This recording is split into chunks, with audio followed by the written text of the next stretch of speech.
의정부 동북교회 뭐 부흥이 뭐 되는 건지 모르겠습니다. 뭐 어쨌든 간에 그 뭐 침례도 많이 받고 새로운 부도들도 오고 또 이 주님을 멀리 떠나서 몇 년씩 방황하다가 작년에 5명의 성도가 돌아오셨어요. 참 감격적이더라고요. 그러니까 이 구도자에게 복음 전해서 돌아오는 것도 참 감동이 있는데 주님을 멀리 떠나서 막 10년씩 그렇게 살다가 예? 돌이켜서 눈물이 오는 거죠. 그리고 내가 이렇게 살아서 되겠는가? 주님 오실 때가 가까이 됐는데 내가 주님께 잃어버린 그 생활을 살면 되겠는가? 그래서 그렇게 돌이키고 오셨는데 참 잘하셔요. 그리고 잃어버린 시간들을 만회하고자 하는 그런 마음으로 열심히 섬기고 진짜 사랑해요. 그래서 우리가 참 감동을 받습니다. 그래서 주님 의정부 지역에 또 정처 없이 방황하는 주님의 자녀인데 주님의 양인데 근데 교회를 떠나서 방황하는 그런 성도들이 있다면 주님 보내주십시오. 몇 년 전부터 제가 그렇게 기도했거든요. 근데 주님이 성도가 하는 기도를 외면하지 않는 분이라는 것을 제가 깨달았습니다. 그래서 그거 근처에 살다가 어떻게 연락이 닿아가지고 그 주님이 마음을 주셨으니까 오는 거 아니겠어요? 우리가 뭐 재주가 좋고 능력 있고 뭐 사람들의 생명을 들었다 놨다 하고 그럴 수 있나요? 여기 뭐 유명 강사 오면 예? 사람이 막 다 구원받나요? 하나님이 역사하지 않으면 한 사람도 구원받지 못합니다. 맞나요? 맞습니다. 지금 오늘 집회하잖아요. 예? 그런데 이곳에 계시는 분들이 기도하지 않으시고 그리고 정신을 똑바로 차리고 아까 그 찬양할 때 다 했잖아요. 주님의 임재가 이곳에 있고 시선을 고정해서 하늘을 바라보고 이런 게 없으면 아무런 역사가 안 일어납니다.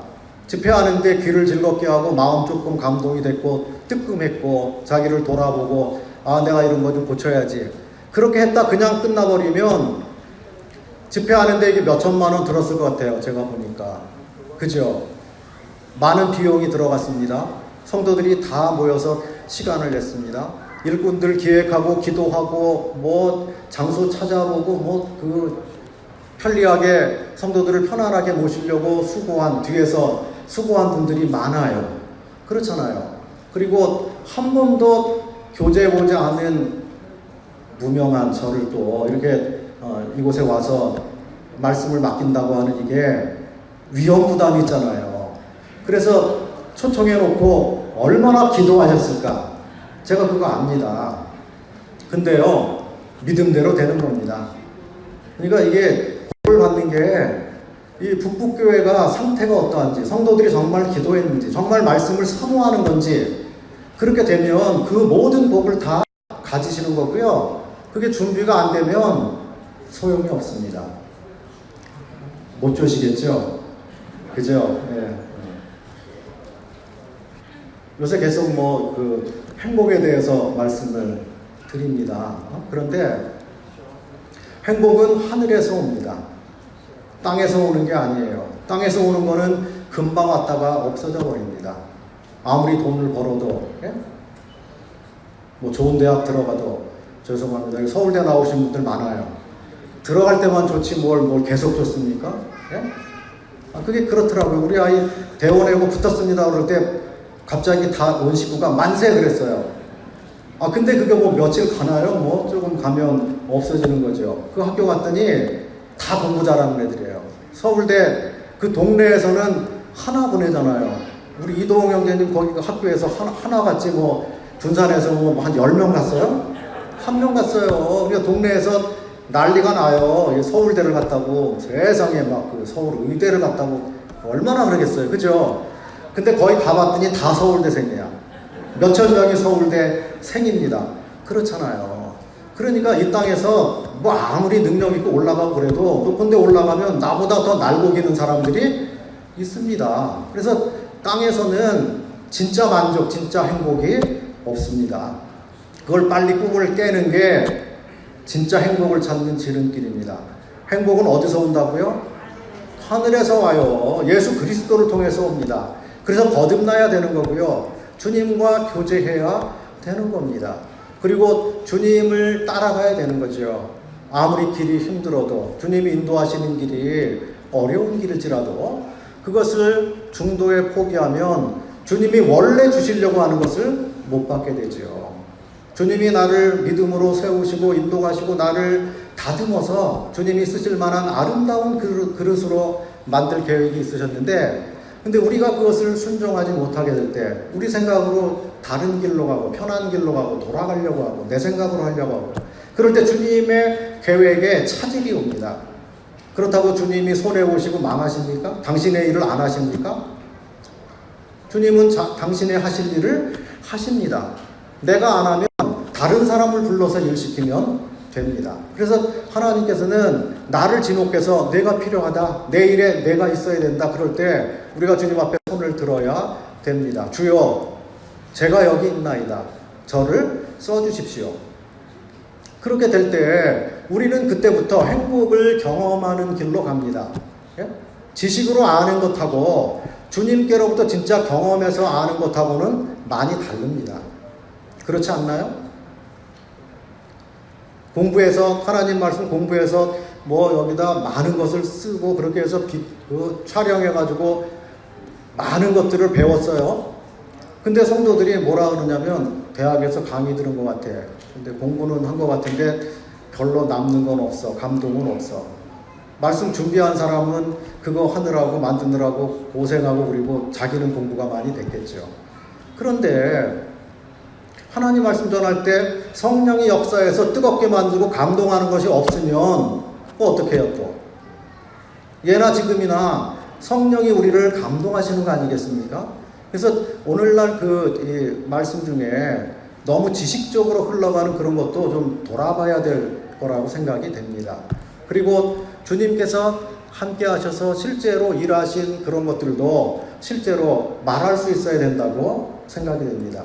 예수님은 행하며 가르치신 분이시죠. 이론으로만 가르치시고 너희들이 해봐라, 그런 분이 아니잖아요. 주님이 말씀하시고 가르치셨습니다. 제자들이 그 뒤를 본을 따라서 갔습니다. 믿음의 모든 선진들이 다 그런 길을 갔습니다. 사도 바울은 성도들을 향해서 내가 그리스도를 본받는 자가 된 것 같이 당신들은 나를 본받으십시오. 참 놀라운 말씀이죠. 동시대에 같이 주님을 섬기는 사람들, 한 모임에 섬기는 사람들에게 여러분 나를 본받으십시오, 이렇게 말할 수 있겠습니까? 참 쉽지 않은 일입니다. 그런데 하나님의 교회에 본이 되시는 그런 분들이 있어야만 됩니다. 나중에 믿는 사람들이 뭘 보고 따라갈 그런 것들이 필요하죠. 그래서 일꾼이 필요하고 목자가 필요하고 섬기는 자가 필요하고 성도들을 진심으로 아끼고 사랑하는 아비 같은 마음을 가지고 사랑하고 섬기고 진짜 기도하는 이런 분들이 필요한 겁니다. 행복은 하늘에서 온다고 말씀했습니다. 그러면 하늘에서 오면 하늘에서 그냥 뭘 뚝 떨어뜨려서 주는 겁니까? 말씀이 육신이 되어 오셨다고 그랬는데 우리에게 하나님께서 생명의 말씀, 이 영원한 말씀, 이 성경을 우리에게 주셨습니다. 그래서 주님을 만난다고 하는 것은 결국 내가 하나님 말씀을 통해서 그리스도를 만나는 거잖아요. 그분이 어떤 분이시고 무슨 계획을 갖고 계시고 내가 어떻게 살기를 원하시고, 그래서 하나님의 뜻을 이 말씀을 통해서 발견하게 됩니다. 그래서 성도들은 밥을 먹는 것처럼요, 하루 세 끼 꼬박꼬박 찾아 먹는데 말씀은 안 읽고 넘어가기도 하잖아요. 바쁘면 막 성경 못 읽고 가지요. 헐레벌떡 갑니다. 그러면 점심 식사하고라도 성경을 읽으셔야 되잖아요. 성경을 포켓 성경이라도 가지고 가서 짧은 시간이라도 성경을 읽어야죠. 그렇지 않으면 출근길에서 뭐 요절이라도 써가지고 그걸 뭐 읽고 묵상하고 그러면 돼요. 전철 타고 가다가 그것도 안 되면 뭐 밴드에 올라온 글이라도 그 짧은 글을 보고 그리고 몇 번 묵상하면요, 한번 읽고 그냥 말면 뭐 남는 게 없습니다. 근데 읽고 그것을 묵상하면 내 것이 되는 거잖아요. 그래서 그 짧은 시간이라도 하나님 한번 바라보고 하나님을 경외하고 그러면 우리가 세상을 이기고 죄를 이기고 주님 앞에 믿음의 승리를 나타내고 그리고 안 믿는 세계를 향해서 우리가 주의 영광을 드러내고 나타내는 삶을 살 수가 있습니다. 근데 하나님 말씀이 우리 속에 없으면 우리가 속이 허해집니다. 능력이 없어요. 자랑거리가 없습니다. 세상을 맞서서 싸울 때 세상이 골리앗 같고 내가 작아 보이는 거예요. 그런데 내가 주의 말씀으로 무장하고 나가면 겁나지 않습니다. 세상이 작게 보이고 주님이 크게 보입니다. 그러면 세상 영광이나 세상 유혹이 별게 아닌 거죠. 나는 더 크고 더 영원하고 더 거룩한 것을 소유했는데 세상보다 내가 더 크고 내가 부자인데 하나님께서 이 교회를 만물 위에 세우셨습니다. 그리고 교회를 빛이라고 말씀하시고 깜깜하고 어두운 곳에 등경 위에 두어서 꺼져가는 이 세상에 하나님의 영광을 교회를 통해서 나같이 볼품없지만 연약한 한 인생을 통해서 내가 사는 그곳, 내가 활동하고 내가 살아가고 있는 영역 그 가운데서 주의 영광을 드러내는 사람이 되도록 하셨습니다. 오늘은 좀 성경도 찾고 또 말씀도 또 읽고 그렇게 해보겠습니다. 시편 119편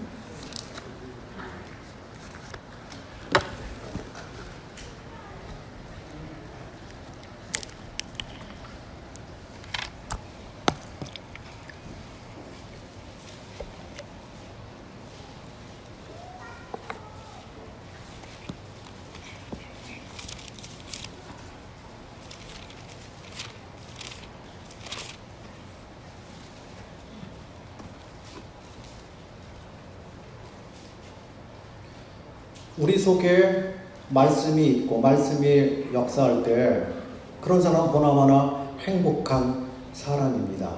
그 안에 하나님의 능력이 있죠.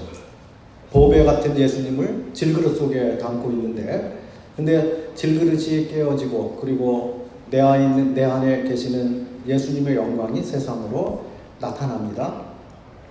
그래서 이 성경에 보면 시편 119편 피셨죠? 105절 주의 말씀은 내 발의 등이요 내 길의 빛입니다. 우리가 걸어가고 있는 이 세상은 깜깜한 곳입니다. 죄가 넘쳐나는 곳입니다.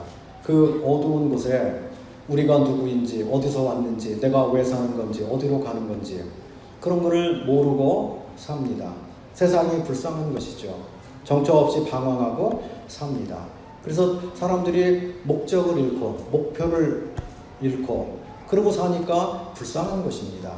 많은 중독 현상 걸린 그런 사람들이 있잖아요. 세상이 재미없는 거예요. 이것을 해보고 저것을 해봐도 만족이 없습니다. 근데 그리스도를 만나야만 내가 누구인지 알게 되는 것이죠. 어디로 가야 하는지, 무엇을 해야 하는지. 근데 성도의 발걸음을 안내해주는 게 주의 말씀이라고 가르쳐 주십니다. 그래서 우리는 말씀이 없으면 방황하게 되어 있습니다.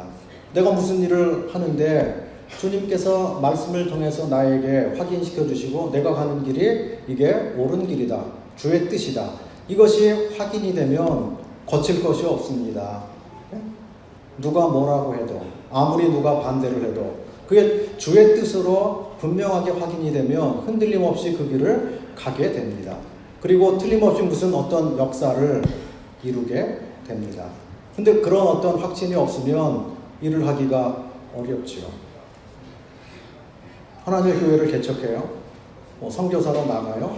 그러면 어떤 주님이 나를 부르셨다고 하는 확신, 그리고 주님이 나와 함께 하시고 하나님께서 이런 약속들을 주셨고 그런 것들이 내 안에 있게 될 때요 거침없이 담대하게 나가게 됩니다. 그리고 고난이 오고 어려움이 오더라도 계속해서 그 일을 할 수 있도록 됩니다. 그래서 우리를 능력 있게 만들고 새롭게 만들고 거룩하게 만들고 지속적으로 주의 일을 할 수 있도록 하는 원동력이 하나님의 말씀입니다. 그래서 교회에서 계속 그러잖아요. 성경을 읽으십시오. 아침에 큐티를 하십시오. 일어나서 성경 읽고 기도하는 것을 먼저 하십시오. 기본이죠. 그것을 하면 우리가 세상에서 방황할 필요가 없게 되는 것입니다. 아침에 일어나자마자 주의 말씀을 먼저 보고 그리고 그런 가운데 걸음을 옮기게 될 때 행복한 발걸음이 시작이 됩니다. 성경을 다 찾으면 너무 시간이 많이 걸릴 것 같습니다. 그래서 오늘 성경 그 시편 119편에서만 말씀을 드릴 건데 이것도 176편이나 6절이나 돼가지고요. 굉장히 길어요. 이거 다 말할 수가 없습니다. 제가 필요한 대로 중간에 발췌해서 그렇게 제 나름대로 말씀을 드리겠습니다. 주의 말씀은 우리의 소유입니다. 천국 가면 하나님 말씀 지킨 것만 남습니다. 맞습니까? 하나님 말씀이 나의 분깃이라고 말씀하시고 나의 기업이라고 말씀하십니다. 하나님 말씀을 지킨 것만 남는다고 하는 것입니다. 땅에 있는 모든 것들은 다 없어지게 됩니다. 짧은 이 세상 사는 동안만 필요합니다. 그런데 우리가 주의 말씀을 경외하고 지키면 그것은 영원히 남는 거라고 말씀하십니다. 주님 앞에 가서 우리가 이 땅에서 주님을 섬긴 그 모든 것들을 불러 시험하게 될 때 하나님 말씀대로 한 것만 남고 나머지 것들, 인간적인 것, 사람 생각, 사람이 한 것, 그런 모든 것들은 다 불타서 없어진다고 합니다. 주님이 그렇게 말씀하셨잖아요. 그러니까 우리는 주의 말씀을 주목하고 내가 하는 그 일이, 내가 섬기는 이 일이 이것이 주의 말씀과 합한 것인가? 그것을 생각하고 그리고 주님 말씀 지킨 것이 내 기업이라고 말씀해 주셨습니다. 그래서 이 땅에서 연봉이 얼마냐, 집을 몇 채 가지고 있냐, 예금 통장에 돈이 얼마가 있냐, 세상에서는 그런 걸 가지고 성공했다고 하고 부자라고 하고 그렇게 합니다. 근데 천국 가면 세상에서 부자라고 하는 사람 진짜 부자일까요? 네? 어떻게 판단하셔요? 땅에서는 빈곤하게 살고 내일 먹을 게 없어서 하루를 쳐다보고 하늘을 쳐다보고 살았어도 주를 사랑하고 하나님 말씀을 지키고 살면 그 사람이 천국에서 부자일 것입니다. 그래서 지혜로운 사람은 어떤 길을 갈까요? 영원한 것을 바라보고 가게 됩니다. 지금은 사람들이 약아가지고요. 네? 하나님은 두 주인 못 섬긴다고 그랬는데 사람들은 두 주인 섬길 수 있다고 생각합니다. 하나님도 잘 섬기고 돈도 잘 벌고 땅에서도 영광받고 하늘에서도 영광받고 근데 주님도 못하시는 일을 사람들은 한대요. 그리고 그걸 막 가르쳐요. 이렇게 해가지고 세상에서도 영광받고 승리하고 높이 올라가고 돈도 벌고 다 하고 그리고 주님 나라 가서도 주님 보자 오른편에 앉고 근데요 그게 환상입니다. 주님께서 두 주인 섬길 수 없다고 말씀했는데 우리 적당히 해야 됩니다. 주님은 먹을 것과 입을 것이 있으면 족한 줄로 알라고 하셨습니다. 돈이 있어야 되고 필요합니다. 성실하게 해야 됩니다. 돈을 벌어야 됩니다. 돈이 있어야 섬기죠. 전 돈 좀 많아봤으면 좋겠어요. 쓸 데가 얼마나 많은데 근데 돈이 별로 없어요. 그러니까 그냥 기도하고 그렇게 하죠. 그리고 하나님이 저에게 베푸시는 은혜 가운데서 최선을 다해서 섬기려고 그렇게 합니다. 그런데 땅에 있는 모든 것들, 사람이 가지고 있는 모든 것들이 다 하나님 것이라고 말씀해 주셨습니다. 그래서 사람이 가지고 있는 그런 것들을 하나님이 경외하는 사람에게 내가 주겠다고 또 말씀해 주십니다. 그렇기 때문에 주의 일이 이루어집니다. 아무것도 없는 것 같은데 어떤 주의 역사가 일어납니다. 하나님께서 은혜를 베푸시고 그리고 물질을 그리로 보내셨기 때문에 가능하게 되는 거죠. 그래서 저는 하나님이 먹여 살려야 되는 그 세상의 전도자나 일꾼들이 얼마나 많겠어요. 우리나라만 해도 수백 명 되지 않겠어요? 주님만 바라보고 그 손길만 바라보고 사는 그 형제님 또 자매님 그런 분들이 많을 거예요.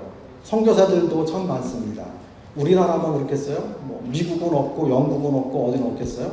그럼 전 세계에서 그 자기 종들이 주님을 향해서 주님이 안 주시면 저는 죽습니다. 주님이 인도해 주지 않으면 저는 살 길이 없습니다. 막막합니다. 주의 기적이 필요합니다. 주님 긍휼을 베풀어 주십시오. 저는 굶어도 되는데 제 아이가 굶게 생겼습니다. 주님 긍휼을 베풀어 주십시오. 그럼 그런 요청이나 기도가 얼마나 많겠습니까? 그런데 그런 자기 종들의 기도를 주님께서 다 채워주시기 때문에 주님의 손이 얼마나 크십니까? 주님이 얼마나 능력 있으신 분이십니까? 뭐 주님을 잘 섬기진 못했습니다만, 뭐 능력 있게 하진 못했습니다만, 그러나 30년 세월 동안에요, 주님이 은혜를 베푸시는 그런 것들을 날마다 경험을 했습니다. 제가 그러니까 지금 살아있죠. 그리고 성도들이 얼마 없어도요, 얼마 없으면 뭐 거기서 나올 게 없잖아요. 예? 일꾼이 양에서 나오는 젖을 먹고 사는 건데, 예? 양이 없으면은 나올 게 없잖아요. 그러니까 초기에는, 사역 초기에는 뭐 교회에 손 벌리고 받을 만한 그런 게 없습니다. 생각도 안 해요. 헌금 얼마 나오는 것으로 무슨 뭐 교회 들어가는 세 내고 나면 뭐 별로 없잖아요. 그래서 처음에는 그냥 살았습니다. 그러다가 식구들이 좀 늘어나고 그러니까 성도들이 그래도 얼마 드려야 돼. 그렇게 해가지고 맨 처음에 5만 원을 주셨어요. 네. 상징적인 거죠. 그런데 그게 얼마나 감사한지요. 액수가 중요한 게 아닌 거예요. 성도들이 그래도 일꾼이라고 잘하든 못하든 공개하려고 마음을 썼다고 하는 것에 그냥 감사할 뿐이죠. 그리고 이런저런 방법으로 주님께서 채우시고 살게 하시는데 궁핍하다는 이야기를 안 하도록 하셨습니다. 성도에게 가서 뭐 없으니까 돈 빌려달라고 그렇게 하지 않도록 하셨습니다. 그럼 주님 얼마나 신실하신 분이신가요? 손 벌리지 않도록 하시는 그 자체가 얼마나 신실한가요? 그래서 저는 뭐 가진 게 별로 없어요. 그런데 나는 뭐가 없는데 재산도 없고 뭐 할 게 없어. 뭐 통장에 돈도 없고. 그런데 어떤 분이 그래요. 형제는 그래도 저보다 나아요. 저는 마이너스예요. 그래서 세상에는 마이너스도 있구나. 마이너스 인생. 빌려가지고 은행에 빚을 많이 져가지고 갚아야 되는 그런 것도 있구나. 플러스라고 하는 그 자체로 얼마나 큰 위로를 받았는지 몰라요. 주님, 제 생계가 어쨌든 마이너스가 되지 않도록 하셨으니 주님 얼마나 신실하십니까? 예. 오늘 이것을 다 쓰면 내일 주실 것을 저는 믿고 살잖아요. 행복한 사람이죠. 그죠? 예? 우리는 하늘의 것들을 빌려 쓰다가 가는 사람입니다. 원래 내 것이 없습니다. 주님께서 십자가에서 나의 전부를 사셨습니다. 나의 생명, 소질을 모두 다, 내가 가진 모든 것, 내 재능, 물질, 모든 게 하나님 것입니다. 그래서 성도들이 진짜 깨어있으면요, 진짜 주님을 주님이라고 부르는 것처럼 살면요, 교회가 궁핍하지 않습니다. 교회가 마이너스 나지 않습니다. 교회가 재정 때문에 막 전전긍긍하고 궁핍해가지고 어려움 당하고 교회 재정이 마이너스 나는 것보다 더 부끄러운 게 없는 거죠. 그렇지 않습니까? 네? 그래서 교회를 생각하고 주님이 교회를 생각하십니다. 주님이 성도들을 생각하셔요. 주님이 성도들을 눈동자처럼 지키시고요. 하나님의 안중에 제일 중요하다고 여기는 게 교회입니다. 사람들 그걸 잘 모르니까 교회에서 함부로 하는 거죠. 교회가 얼마나 위험 있는 것인지, 하나님의 임재가 있고 하나님의 영광이 있고 하나님의 거룩이 있고, 그것을 알면 교회에서 함부로 할 수가 없습니다. 그런데 교회에 대해서 그 가치, 하나님이 평가하시는, 하나님 보시는 그 가치에 대해서 우리가 잘 너무 소극적으로 아니면 뭐 잘 모르고 그렇기 때문에 교회에서 막 큰 소리도 내고 막 그냥 되지도 않는데 주장도 하고 교회 막 어렵게 만들기도 하고 그렇게 합니다. 그래서 하나님 말씀을 우리가 읽고 그분 앞에 가까이 가야 하나님을 배우게 됩니다. 믿은 연수가 오래된다고 그냥 저절로 배우는 건 아니잖아요. 성경 말씀을 읽어야 되잖아요. 그리고 그분 앞에 나가야 됩니다. 그리고 진지하게 기도해야 되죠. 하나님께서 깨닫게 하십니다. 남에게 배워서 아는 것하고요, 내가 진짜 기도하고 성경을 읽으면서 배운 것하고는 다릅니다. 교육을 받아서 공부해서 아는 건요, 금방 잊어버려요. 몇 시간 지나가면 잊어버립니다. 제가 이 말씀 전하고 가잖아요. 그 다음날 되면 다 잊어버리신다니까요. 오늘 지금 들을 때만 좋았어, 뜨거워, 내가 그렇게 해야 돼. 근데 뒤에 가면 남는 게 없습니다. 그래서 우리가 성경을 읽어야 돼요. 내가 내 양식을 찾아 먹어야 됩니다. 남이 떠먹여주는 것으로 성이 차나요? 배가 부르나요? 내가 퍼먹어야 되는 거죠. 그래서 구원받은 모든 사람들은 다 성령을 가졌기 때문에 진지하게 기도하면서 성경을 읽으면 하나님께서 깨닫게 해주신다는 거예요. 그래서 그렇게 알고 배운 것들이 평생 가는 나의 재산이 됩니다. 안 잊어먹어요. 그리고 능력 있게 살게 됩니다. 누가 뭐라 그래도 하나님이 이렇게 말씀하셨고 내가 이 말씀을 믿고 나는 믿음으로 사는 사람이고 그럼 된 거잖아요. 당신 왜 이런 일을 해? 왜 이렇게 복음을 전해? 뭐 학위가 있어? 어디 가서 뭘 받았어? 근데요, 성경에 우리에게 복음을 맡기셨다고 말씀했고 제자들에게 복음을 위임하셨잖아요. 그렇기 때문에 하나님 말씀이 거듭난 모든 사람에게 동일하게 적용이 되기 때문에 이 하나님 말씀을 깨닫고 그렇게 하면 누가 막을 사람이 있어요? 하나님이 시켜서 하는데 그거보다 더 큰 권세가 어디 있습니까? 그래서 우리가 담대함을 갖고 믿음을 갖고 그것을 행사하기 위해서는 우리가 성경을 읽고 그 말씀이 내 속에서 살아서 역사하는 사람이 되어야 됩니다. 그러면 무슨 역사가 일어나고 능력이 일어나게 됩니다. 서론하다가 시간 다 가겠어요. 네, 하여튼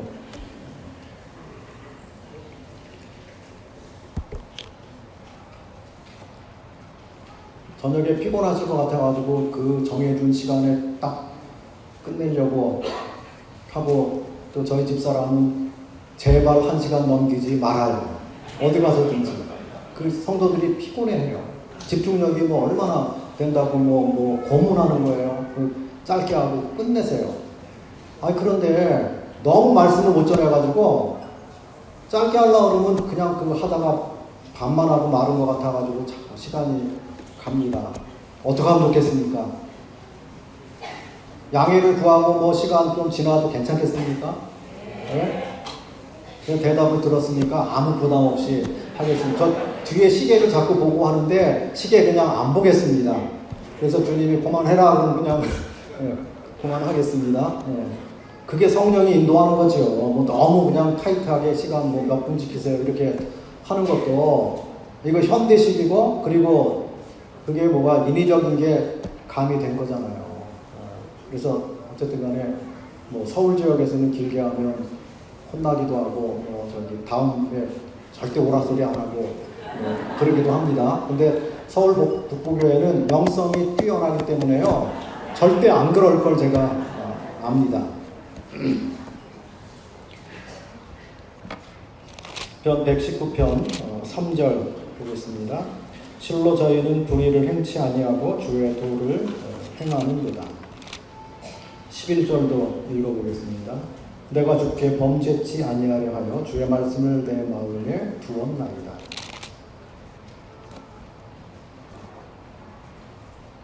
133절도 한번 보겠습니다.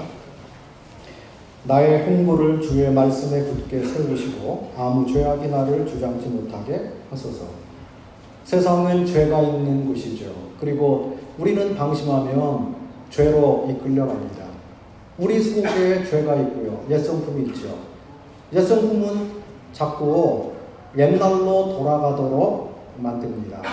그래서 죄를 이길 수 있는 것은 주의 말씀이 내 속에 있어야 이깁니다. 불의를 행치 않고요. 그리고 죄와 싸워서 이길 능력을 갖게 됩니다. 죄와 싸워서 이기는 능력은 하나님의 말씀밖에 없어요. 성령의 검으로 물리치는 거지 다른 것으로는 될 수가 없습니다. 그래서 우리가 하나님 말씀을 읽어야 됩니다. 하나님 말씀을 잘 알아야 됩니다. 누가 나에게 만나서 어떻게 구원받는 거예요? 물어보면 그 자리에서 당장 뭘 얘기를 해줘야 되지 않습니까? 진짜 교회가 뭐요? 하고 물어보면 빨리 뭘 얘기를 해줘야 되지 않겠어요? 그런데 물어봤는데 내가 대답할 게 없어가지고 우물쭈물 되면 안 되는 거잖아요. 그래서 우리가 그런 면에서 누가 뭐 질문하고 그러면 거기서 그래도 이 정도는 얘기해 줄 수 있도록 그렇게 무장이 되어 있어야 되지 않겠습니까? 서울 북부교회 이 많은 성도들이 그렇게 복음의 일꾼들로 무장되어 있으면 서울 북쪽 지방 난리 날 거 아니겠어요? 들썩들썩 되겠지요. 막 직장이고 어디 가서 사람들에게 예수님을 전하고 복음을 전하고 그렇게 살아가고 사랑을 베풀고 내가 이곳에 있는 목적은 이 사람들을 구원하기 위해서야. 내가 구원하는 게 아니지만 주님의 도구로 그리스도의 영광을 나타내기 위해서 있는 거야. 꼭 외국에 나가서 선교해야만 뭐 선교하는 건가요? 내 옆에 내 이웃 내가 매일 만나는 사람 그런 사람들에게 진짜로 진지하게 기도하는 가운데 주의 복음을 말해야 된다고 하는 거예요. 그렇게 해서 한 사람을 얻으면 지금 여기 한 400명은 되시는 것 같아요. 380명? 이분들이 뭐 한 달이 아니라 1년에 한 명씩만 복음을 전해가지고 진짜 모임으로 인도한다 그러면 난리 날 거예요. 1년에 한 명 전도한다 그러면 굉장한 일이 벌어질 겁니다. 1년 만에 그러면 100% 성장이 일어나는 거잖아요. 굉장한 일이죠. 그래서 우리가 뭐 많은 사람을 내가 전도해야 되겠다 그거보다도요 한 사람을 찍어놓고 진짜 기도하고 진지하게 해서 한 영혼을 진짜 얻을 수만 있다면 1년에 한 영혼 얻을 수 있다면요 그거 얼마나 확실한 일인지 모릅니다. 죄를 넉넉히 이기는데 하나님 말씀이 있어야만 된다고 말씀해 주십니다. 3절 보시면 3절 아까 읽었죠. 6절 보시면 내가 주의 모든 계명에 주의할 때에는 부끄럽지 아니하리이다. 31절입니다. 내가 주의 증거에 밀접하였사오니 여호와여 나로 수치를 당케 마소서. 하나님 말씀을 경외하고 하나님 말씀 내 속에 있을 때 우리는 부끄러움을 당하지 않는다고 말씀해 주십니다. 수치를 당치 않는다고 말씀해 주십니다. 반대로 하나님 말씀이 없으면 세상에서도 또 주님 앞에서도 부끄럽게 될 거라고 말씀해 주시는 것이죠. 그래서 주님 앞에서나 세상 앞에서나 떳떳하고 능력 있게 살려면 하나님 말씀이 내 속에 있고 나를 붙들어 인도해야만 됩니다. 25절 보겠습니다. 내 영혼이 진토에 붙어 싸우니 주의 말씀대로 나를 소성케 하소서. 28절 나의 영혼이 눌림을 인하여 녹사오니 주의 말씀대로 나를 세우소서. 37절입니다. 내 눈을 돌이켜 허탄한 것을 보지 말게 하시고 주의 도에 나를 소성케 하소서. 40절입니다. 내가 주의 법도를 사모하였사오니 주의 의에 나를 소성케 하소서. 하나님 말씀이 나를 깨우고 살리고 나를 새롭게 만듭니다. 여름 수양회 하는데 우리가 왜 여름 수양회 합니까? 우리 영혼을 소성시키기 위해서 합니다. 부흥시키기 위해서 하는 거죠. 다시 살게 하기 위해서 합니다. 이 세상은 죄가 빗발치는 곳입니다. 그래서 우리가 복음 우산을 아무리 잘 받치고 다녀도 때가 묻습니다. 우리가 상대하는 사람들이 죄가 있는 사람들입니다. 세상 사람들입니다. 그래서 때가 묻을 수밖에 없습니다. 그리스도를 만나면 목욕한 사람들이 됐어요. 목욕한 사람은 발만 씻으면 된다. 그렇게 말씀하셨죠. 구원은 2번 받는 게 아니잖아요. 한 번 받는 것입니다. 그런데 주님 앞에 날마다 새로워지고 주님과 교제하고 내가 돌이켜서 주님 앞에 나를 바로 하는 제사장이 물두멍은 계속 사용해야 됐잖아요. 물두멍은 몇 번 하라고 하는 게 없습니다. 규격이 없어요. 제사장에게 뭐 5번 씻어라, 3번 씻어라. 그게 없습니다. 더러워질 때마다 씻으라는 거죠. 자기를 살펴보고 손발에 뭐가 묻었으면 부지런히 씻으라고 말씀해 주십니다. 주님 앞으로 돌아가는 것을 말해요. 하나님 말씀이 우리를 소성시킵니다. 세상 사람들은 돈이 소성시킬 수 있어요. 뭐 명예나 다른 기타 그런 것들이 그 일을 계속하도록 만듭니다. 피곤하고 힘들고 지치고 그만두고 싶은데, 그런데 저녁 때 돈이 주머니에 가득 차요. 전대가. 그러면 그것 때문에 계속 일어나서 그 일을 합니다. 어떤 분이 족발집을 차렸어요. 근데 밤 1시까지 2시까지 일하니까 얼마나 피곤해요. 그래서 입으로는 못 해먹겠다, 그만둬야지, 내일 일어날 수 있을까. 그런데 어김없이 일어나서 문을 엽니다. 족발을 삶고 자기 할 일을 합니다. 왜 그렇게 할까요? 돈이 많이 벌리니까요. 그래서 그만두기는커녕 거기 자기 아들네 와서 맡아서 하라고 그러고, 자기는 다른 동네 가가지고 2호점 그렇게 해가지고 잘 되면요 딸내도 데려다가 거기 지키고 3호점 그렇게 합니다. 실제로 그렇게 해요. 늘려갑니다. 제가 그렇게 하는 사람 봤어요, 실제로. 예? 그런데 돈이 그 일을 계속하도록 만듭니다. 우리가 주님을 계속 섬길 수 있도록 하는 그것은 하나님의 말씀이 아니고는 안 됩니다. 우리를 새롭게 만들고 우리를 다시 살리시는데 말씀이 필요합니다. 45절 보시겠습니다. 내가 주의 법도를 구하여 싸우니 자유롭게 행보할 것이오며. 주의 법도를 구하는 사람은 자유롭게 행보하게 된다고 말씀해 주십니다. 하나님이 주시는 자유입니다. 사람이 말하는 자유가 아니에요. 하나님께로부터 온 자유는 능력이 있는 거예요. 두려움이 없습니다. 하나님의 사랑이 두려움을 다 내어쫓아 버렸습니다. 그래서 하나님 말씀이 있을 때 우리 마음이 든든합니다. 죽음 앞에서도 초연할 수 있습니다. 그렇지 않나요? 천국이 내 것이 됐습니다. 죽는 게 아니라 주님 앞에 가는 거예요. 병상에서 기도할 수 있습니다. 위로하러 갔는데 그분이 온 그런 성도들에게 위로의 말을 합니다. 얼마나 놀라운 일인지요. 그래서 어떻게 위로해야 되지? 저 지경이 된 저렇게 힘든 가운데 있는데 어떻게 뭘로 무슨 말을 할까? 근데 그분이 오히려 뭐 하나님을 찬양하고 감사하고, 그리고 그 고난 가운데서 되어졌던 그런 일들을 간증하고, 그리고 나는 행복한 사람이에요. 아프지만 행복해요. 지금 죽어도 천국 가니 얼마나 행복합니까? 그러면 그 분위기가 그냥 얼마나 좋아집니까? 맞아요. 네. 하나님이 계시잖아요. 우리의 위로자가 계시잖아요. 우리는 죽음을 이긴 사람들입니다. 얼마나 놀라운 일입니까? 감사한 일이죠. 1980년, 87년에 저희 아이가 태어났어요. 그런데 제가 직장 다닐 때고요. 그래서 아이 낳을 때쯤 되면 어디 보내는 게 선택이에요? 네? 친정에. 친정엄마보다 더 잘해줄 사람 있어요? 세상에 친정엄마보다 자기 딸을 잘 돌봐줄 사람이 없습니다. 그래서 그 친정에 보내면 최고예요. 그래서 아이 낳을 때쯤 돼가지고 한 달 동안 거기 가서 있으라고 했습니다. 그리고 나서 나 큰일 났네. 뭐 10년 동안 자취했는데 밥해 먹기도 싫은데 이제 가서 한 달 동안이나 내가 끓여 먹고 다니려고 그러면 큰일 났네.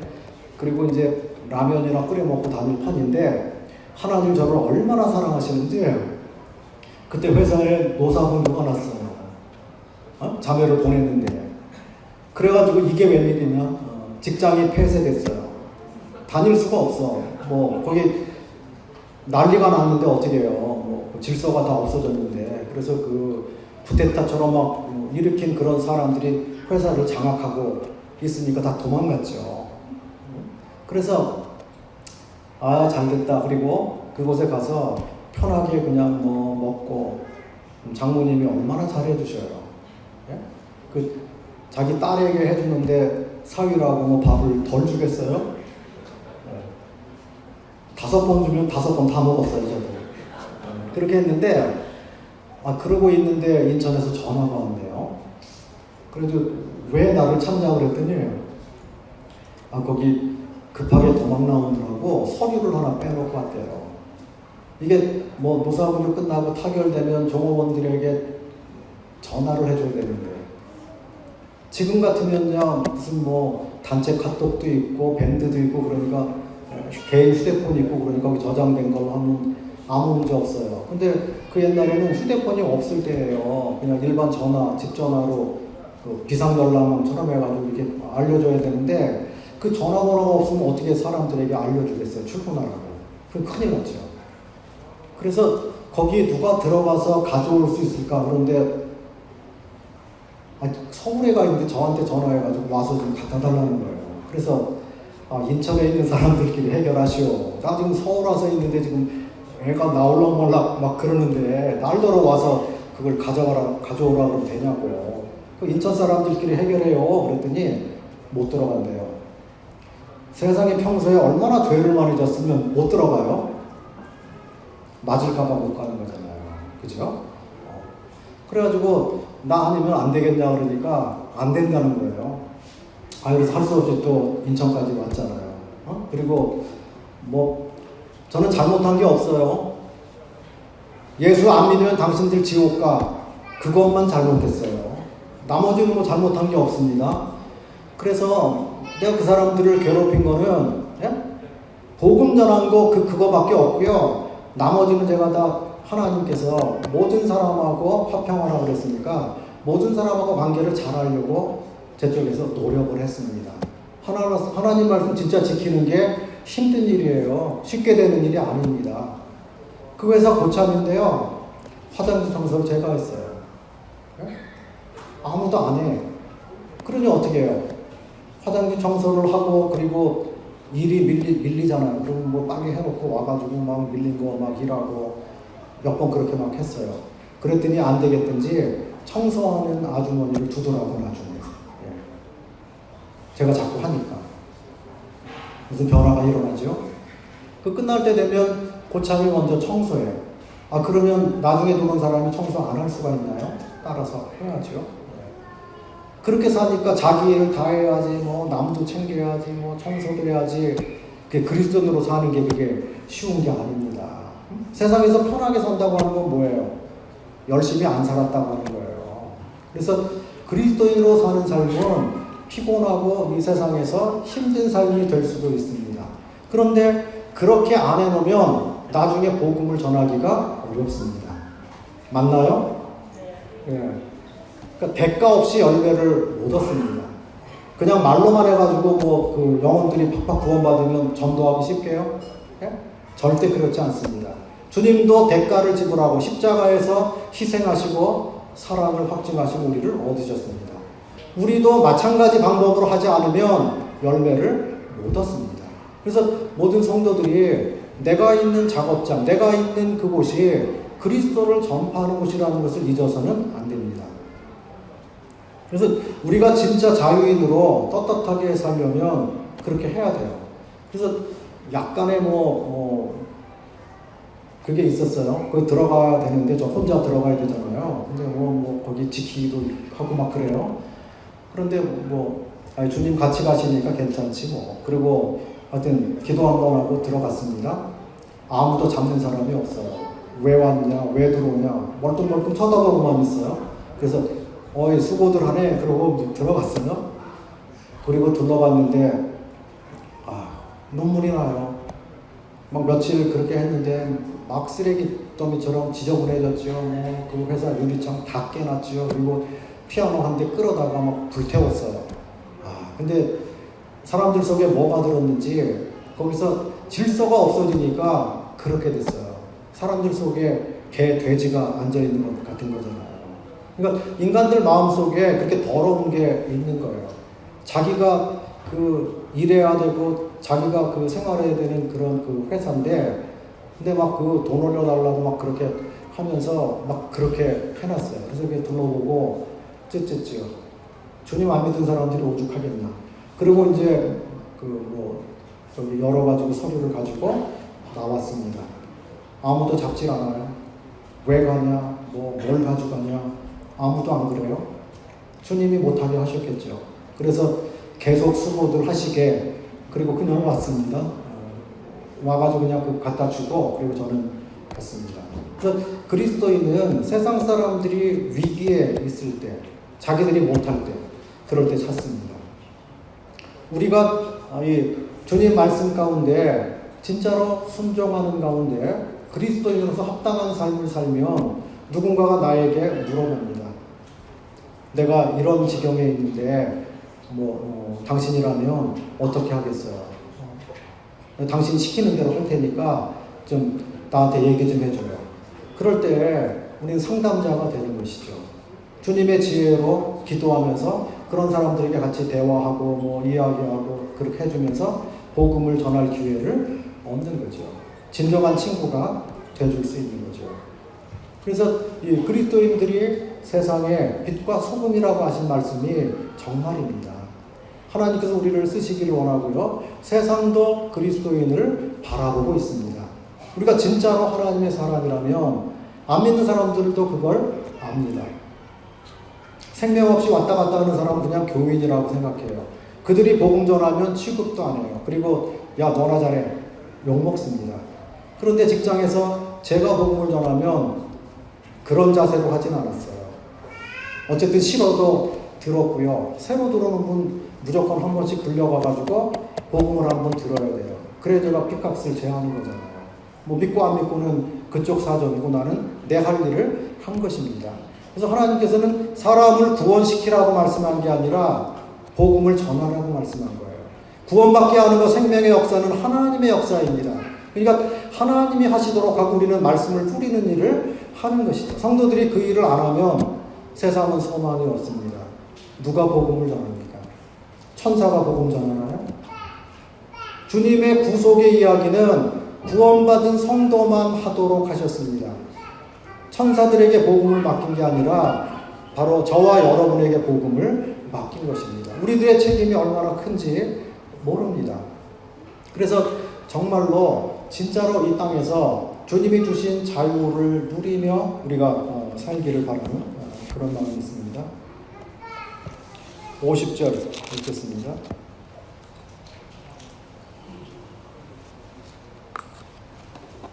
이 말씀은 나의 곤란 중 위로라. 주의 말씀이 나를 살리셨음이니이다. 92절도 보겠습니다. 주의 법이 나의 즐거움이 되지 아니하였다면 내가 내 고난 중에 멸망하였으리이다.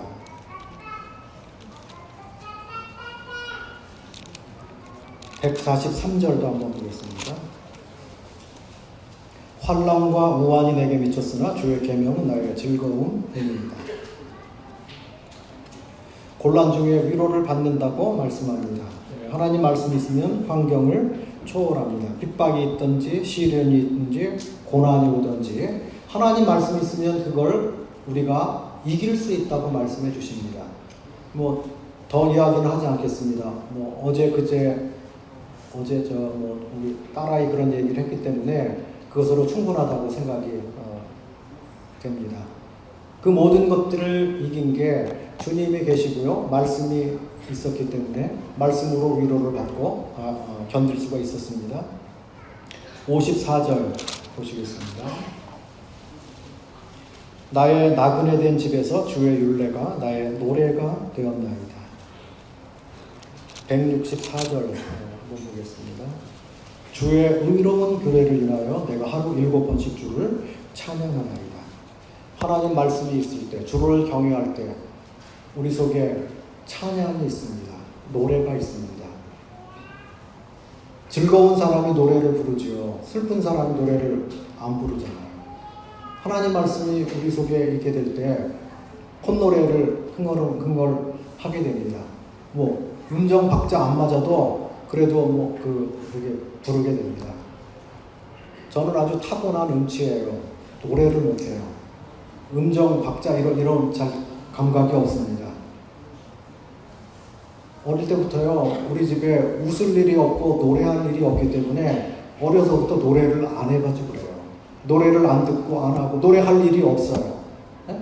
그렇게 살다 보니까 음정 박자 잘 못 맞춰요. 몰라요.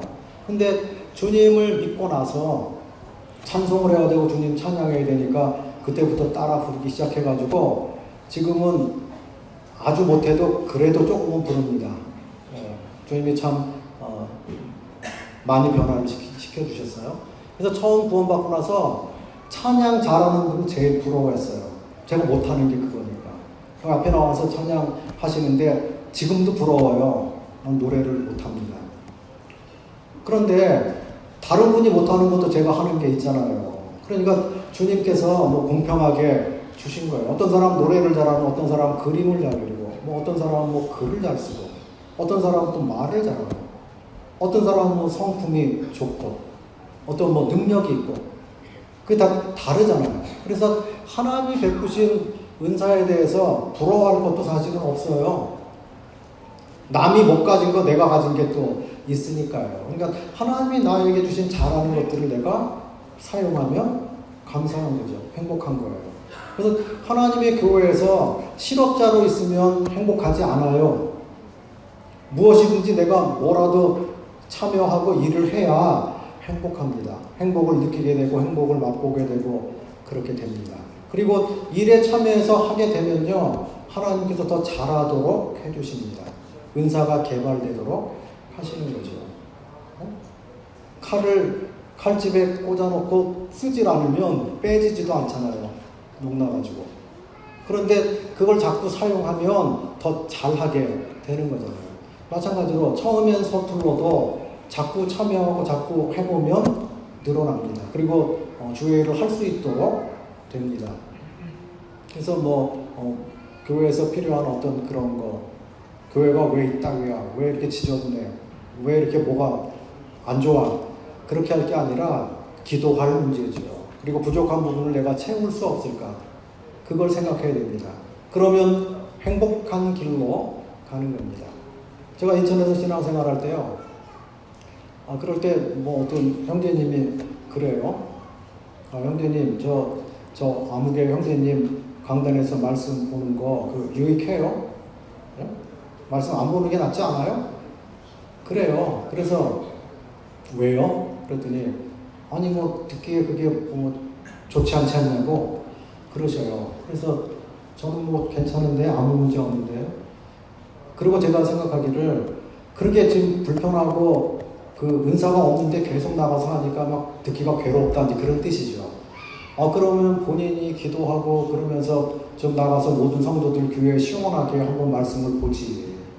자기는 한 번도 안 하면서 꼭 앉아있으면서 그리고 하는 사람은 그래도 내가 이 교회에 붙들고 내가 지키고 해야 되고 남이 안 하니까 내가 해야 되고 그러니까 나름 열심히 준비해서 하는 건데 그렇지 않나요? 그래서 그러면 듣기 싫은 형제가 듣기 좋게 그럼 보완점 찾아가지고 잘 좀 해보지. 그래서 저 그렇게 생각했어요. 그리고 그건 판단할 문제가 아닌 거죠. 그리고 그 가운데서도 하나님 말씀을 읽기 때문에 그 말씀을 통해서도 얼마든지 축복받을 수가 있는 거죠.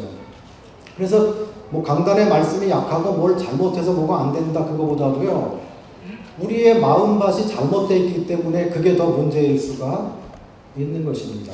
우리는 동시대에 살잖아요. 서울 북부교회에 500명이 모인다고 그래요. 500명이 같은 모임에서 같이 참석하면 같은 말씀을 듣잖아요. 근데 어떤 사람은 믿음이 무럭무럭 잘하고 어떤 사람은 안 잘하잖아요. 왜 그래요? 예? 씨는 똑같은데, 하나님 말씀 똑같은데 왜 안 나타나요? 잘하는 게? 밭의 차이 아니겠습니까? 좋은 밭이 되어 있어야 잘하는 거 아니겠어요? 그래서 우리는 하나님 말씀 받을 준비가 되어 있어야 되는 거죠. 우리 겸손해야 되고요. 깨끗해야 되고요. 주님이 무슨 말씀하시는가 귀를 기울여야 되고요. 하나님 말씀하시는데 딴 생각하고 다른 거 하고 말씀 듣기 싫어하고 그리고 왔다 갔다 하고 분주하고 괜히 부엌에 가서 그냥 왔다 갔다 하고 그러면 그런 분은 신앙이 안 자랍니다. 근데 신앙이 잘하는 분이 어떤 분이냐면요, 뚫어지게 쳐다보고 턱받치고 무슨 말을 하나 그리고 그거 하나라도 안 놓치려고 막 하는 그런 분은 믿음이 자라요. 하나님의 비밀을 발견하게 됩니다. 그리고 하나님 말씀 내 것으로 갖게 됩니다. 그리고 하나님 말씀에 감동을 입어서 실천하게 됩니다. 어떤 경우에는 막 눈물을 흘리기도 해요. 내가 그렇게 못 살았는데 주님이 이렇게 은혜가 너무 크고 나 같은 죄인을 이렇게 사랑하셔서 기회를 주시고 이렇게 했는데 내가 이렇게 주님을 속썩이고 못 살았는데 앞으로 잘 살아야 되겠습니다. 그리고 마음속에 어떤 진실한 돌이킴 이런 것들이 있고요. 정말 달라진 모습으로 사는 그런 경우를 봅니다. 그래서 어떤 분은 강단에서 설교하는 게 뭐가 필요하냐? 성경 공부하고 그룹 교제하고 뭐 그런 걸 통해서 실제로 뭐 삶을 터치해서 배우고 그게 필요하지. 저는 두 가지 다 필요하다고 믿습니다. 강단에서 하는 말씀을 통해서 자기 생애 전체가 바뀌는 경우도 있습니다. 주님께 내가 헌신하는 사람이 돼야 돼. 주님 내가 사랑하는 사람이 돼야 돼. 그래서 그의 생애가 완전히 바뀌는 그런 경우도 있습니다. 주님이 역사하시면 다 하는 겁니다. 그래서 이것도 필요하고 저것도 필요하고 하는 거죠. 강단에서 하는 말씀도 필요하고 개인적인 성경 공부도 필요하고 또 그룹으로 이렇게 지어서 서로 토론하고 또 배우고 하는 그런 것도 필요하고 성경 실제로 공부하는 것도 다 필요한 것이죠. 우리 개인 경건을 향상시키고 주님을 본받고 닮아가게 하는 일에 여러 가지 것들이 다 필요하다고 믿습니다.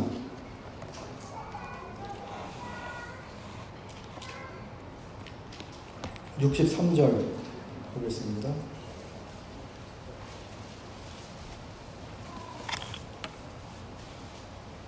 (62절입니다) 내가 주의 의로운 규례를 인하여 밤중에 일어나 주께 감사하리이다. 7절도 읽겠습니다. 내가 주의 의로운 판단을 배울 때에는 정직한 마음으로 주께 감사하리이다. 주님께 감사하는 것. 하나님 말씀이 있을 때 감사가 나오죠. 주님을 경외하지 않는 사람은 아무리 많은 혜택을 주어도 하나님께서 아무리 많은 것들을 줘도 부족하다고 여깁니다. 감사하지 않습니다. 세상 사람들 감사합니까? 하나님께로부터 얼마나 많은 것들을 공급받아도 배고프다고 말하잖아요. 그래야 사람들이 박수칩니다. 아직 난 갈 길이 멀고 올라갈 곳이 있고 난 아직 배고픕니다. 그래야 사람들이 박수를 쳐줍니다. 저는 주님으로 만족합니다. 내 잔이 넘쳐납니다. 주님으로 말미암아 감사합니다. 그렇게 말하면 세상에서는 별로 저 사람은 뭐 더 올라갈 데가 없는 거예요. 야망이 없어. 뭐 그렇게 생각합니다. 그런데 그리스도 안에서는 감사로 하나님께 나오는 자를 하나님께서 찾습니다. 그리고 그것을 하나님께서 받으시고 기뻐하십니다. 우리는 예수님을 영접한 순간 감사하는 사람이 됐습니다. 그리스도인의 입에서 불평이 나온다는 것은 위험 신호입니다. 빨간 신호등이 들어온 거예요. 문제가 있는 것입니다. 하나님을 놓친 거예요. 하나님 말씀이 그 속에 없는 것입니다. 우리가 빈 껍데기가 된 것입니다. 그래서 불평하기 시작하게 됩니다. 하나님 많은 은혜를 베풀어 주셨는데도 감사할 거리가 없습니다. 기도해야 되는데, 성도들 위해서 기도해야 되는데 기도할 게 별로 없어요. 예? 하나님 말씀이 없어요. 하나님과 친밀한 교제를 안 하고 있는 증거입니다. 그런데 주님과 친밀한 교제를 나누면요, 기도할 게 얼마나 많은지 몰라요. 기도하다 무릎이 아파요. 기도하다 잠들어요. 예? 성도들을 생각하고 기도하면 기도할 게 얼마나 많아요. 우리에게 연약한 게 얼마나 많아요. 문제가 얼마나 많아요. 병든 사람이 얼마나 많습니까? 하나님께 부르짖어야 될 게 참 많습니다. 근데 우리가 깨어있지 않고 우리 속에 하나님 말씀이 없으면요, 인식도 안 돼요. 잘 몰라요. 그리고 자기 섭섭한 거, 불평, 뭐 남이 나에게 못해준 거, 뭐 기분 나쁜 거, 이런 것들을 생각하고 그리고 원망하는 마음을 갖습니다. 이스라엘 백성들이 왜 그렇게 징계를 받았어요? 하나님이 주신 은혜를 감사하지 않고 계속 원망했잖아요. 광야에서 10번이나 하나님을 거절하고 원망하고 모세를 욕하고 대항하고 그렇게 했습니다. 인생이 참 못됐어요. 그 속에 죄가 가득 있습니다. 머리끝부터 발끝까지 죄로 물든 인생입니다. 이런 사람들을 하나님께서 구원해 주셨습니다. 그리고 우리 속에 들어와서 사십니다. 그리고 우리를 내가 거룩하니 너희도 거룩하라. 그렇게 말씀하십니다. 그리고 하나님께서 우리에게 기대를 걸고 계십니다. 성령이 계시고 우리 속에 역사하시기 때문에 하나님께서 우리를 먼저 믿어주신 거예요. 얼마나 놀라운 일인가요? 우리가 예수님 믿는 것 같지만 예수님 먼저 우리를 믿어주신 거예요. 참 놀라운 일이에요. 그래서 구속의 은혜를 생각할 때마다 감사하지 않을 수가 없습니다. 우리 매일 감사하며 삽시다. 일어나서 매일 감사합니다. 저를 오늘 하루 또 살게 하셨으니 감사합니다. 주님께서 어떤 길로 인도하실지 모르는데 주님이 함께 하시겠다고 하시니 감사합니다. 영원토록 저를 버리지 않겠다고 하셨으니 감사합니다. 저희 예배당을 지은 지 5년 됐어요. 그런데 예배당 매일 밖에 나가려고 그러면 그 안을 한 번씩 아침에 나갔다가 저녁 때 들어오면 또 들어오고, 주로 저는 다른 출입으로 안 다니고 예배당을 가로질러서 나갔다가 또 들어옵니다. 지나가면서 한 번씩 감사하려고요. 하나님이 이루신 것입니다. 우리에게 아무런 능력이 없는데 하나님이 해주셨습니다. 얼마나 놀라우신 하나님이십니까? 감사합니다. 이곳에 성도들이 평안하게 모입니다. 이곳에서 복음을 전합니다. 구도자들이 이곳에 옵니다. 이곳에서 하나님 말씀이 전파됩니다. 하나님 말씀이 전파되는 것보다 더 귀하고 놀라운 일이 어디 있습니까? 이곳에서 주님께 예배를 드립니다. 이 예배를 하나님이 받아주십니다.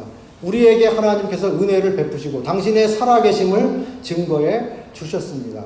저 같은 자의 기도를 받으시고 하나님이 이루어 주셨습니다. 물론 성도들이 연합해서 함께 기도드리고 헌신하고 그렇게 했죠. 그런데 우리의 기도를 받아주셨으니 감사합니다. 주님 사랑합니다. 주님으로 만족합니다. 짧은 시간이지만 지나가면서 주님을 향해서 감사 한번 하고 지나가려고 예배당으로 글로 지나갑니다. 그리고 또 들어옵니다. 매일 감사합니다. 직장이고 어디서도 불평하지 마시기 바랍니다. 불평은 내가 상태가 안 좋다고 하는 표현입니다. 부부싸움 하지 마십시오. 화내고 나에게 불이익을 받아도 거기서 맞대응하면 내 상태가 안 좋다는 걸 드러내는 거잖아요. 가끔 그렇게 하기도 하는데 나중에 생각해보면은 내가 잘못했지. 그래서 먼저 미안하다고 하는 사람이 신령한 사람입니다. 잘잘못을 떠나서 먼저 내가 미안해, 내가 잘못했어 이렇게 하는 사람이 신령합니다. 근데 거의 보면 저보다 자매가 먼저 해요. 남자가 더 자존심 나가요. 쓸데없는 건데. 그래서 아이 하나 더 데리고 산다고도 하잖아요. 하여튼 이곳에 계신 자매님들이 형제님들을 팍팍 밀어주십시오. 머리로 인정해 주십시오. 신령한 자매님은 그렇게 합니다. 남편을 장로로 세우십시오. 자매님들이 어떻게 해봐 장로로 세운다는 게 아니라 내조를 잘 해주시면 형제님들이 주님이 원하시는 대로 주님이 부르시는 대로 자유롭게 자신 있게 능력 있게 일할 수 있게 그런 터전을 만들어 주라고 하는 거예요. 그 형제들은요 자매들이 힘을 불어넣어줘야 삽니다. 자매들에게 욕먹고 부지런 받으면요 밖에 나가서도 일을 못합니다. 교회에서도 할 말을 못합니다. 왜요? 자매가 제일 무서워요. 왜 그런지 아세요? 나의 흉어물을 다 알잖아요. 다른 성도들은 내가 잘못하는 거 못 봤잖아요. 그런데 가정 내에서는 숨길 수가 없지 않습니까? 나의 약점을 제일 잘 아는데 그 자매가 나를 자꾸 못한다고 그러고 왜 그러냐고 그러고 형제가 대해서 그것도 못하냐고 그러고 그러면요 진짜 못해요. 그래서 기도하고 그리고 가능성이 있다고 하고 잘할 수 있다고 하고 자꾸 격려하고 그렇게 하셔야 돼요. 그게 지혜로운 자매님이셔요. 맞습니까? 네. 맞습니다. 진짜 대답하셨어요. 집에 가서 그렇게 하십시오. 형제님들도 마찬가지죠. 그렇게 하는 가운데 그리스도의 마음을 가지고 사랑하고 인내하고 더 연약한 그릇이라고 말했으니까 하나님 말씀이 있으면 그게 됩니다. 더 연약하다고 생각하고 더 친절하게 하고 더 젊었을 때는 그거 생각도 못해요. 그냥 내가 잘난 줄 알고 막 그렇게 했습니다. 그냥 가르치려고 하고 그것도 모르냐고 하고 그렇게 했는데 나이 먹으니까요 그게 아니에요. 제가 잘못하고 엉터리로 한 게 참 더 많다고 하는 것을 발견을 하게 됩니다.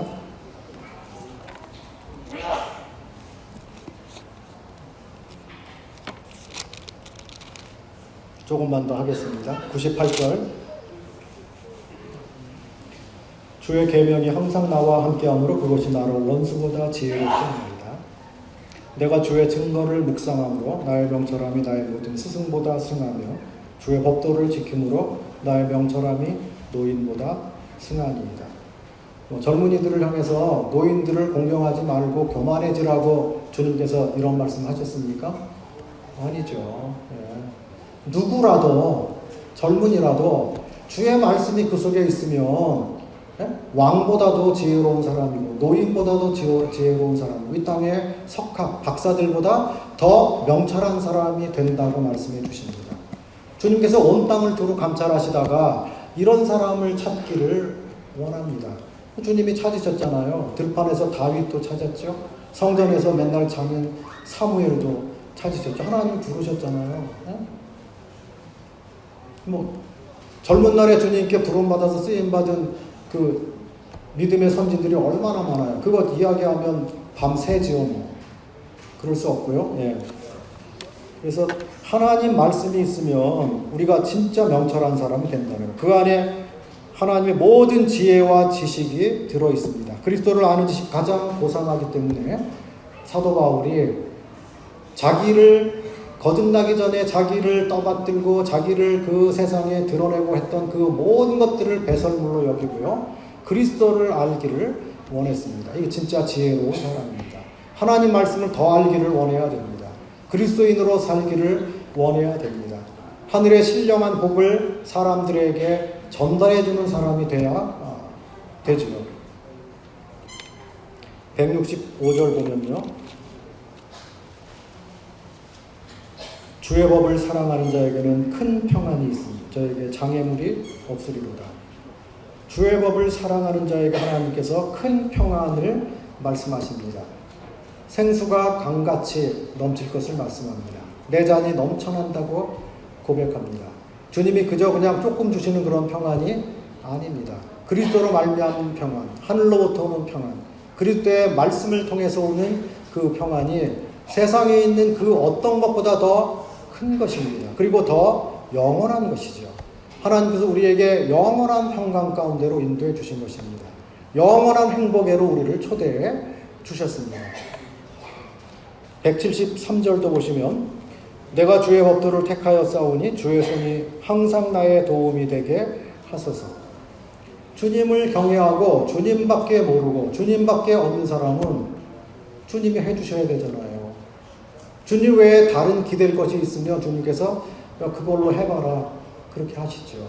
그런데 오직 저는 주님뿐입니다. 하나님 경외하는 것밖에 없습니다. 그게 아니면 저는 죽습니다. 그렇게 하면 하나님께서 하셔야만 되는 거죠. 하나님께서 우리 모든 사람들에게 주님을 정말 내 인생의 첫째 자리에 두기를 원하십니다. 오늘 여러 가지 말씀을 드렸습니다.